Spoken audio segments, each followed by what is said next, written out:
The state of Kentucky has filed a lawsuit against one of the largest pharmacy benefit managers companies, PBM, for their role in fueling the opioid crisis.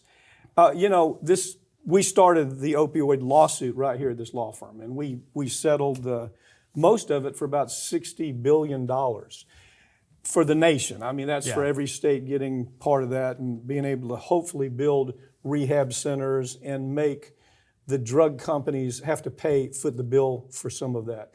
And I've handled everything from tobacco to 80 of the biggest pharmaceutical cases in America to 12 of the biggest environmental cases. I have never, ever seen a quality of ugly that I saw in this case coming from the people at the very top who, oh, by the way, were never thrown in prison.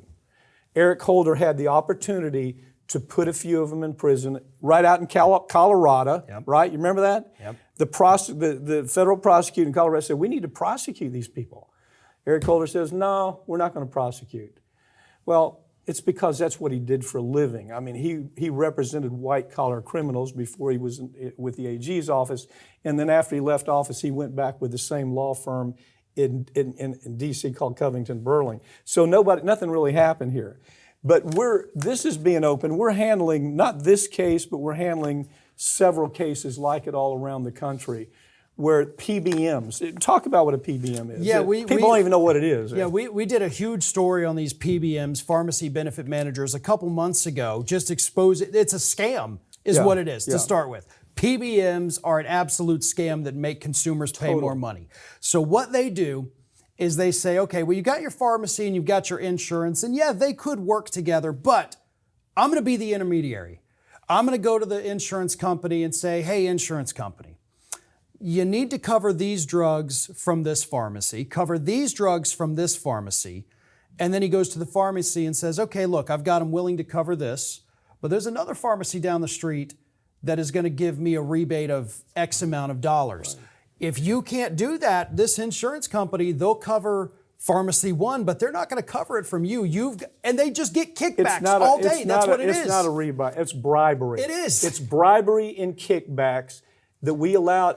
Just wrote a book about it. It comes out. Matter of fact, it's being advertised right now on Amazon. It's called Middleman. It's a fiction that surrounds the case, the PBM case that we're handling.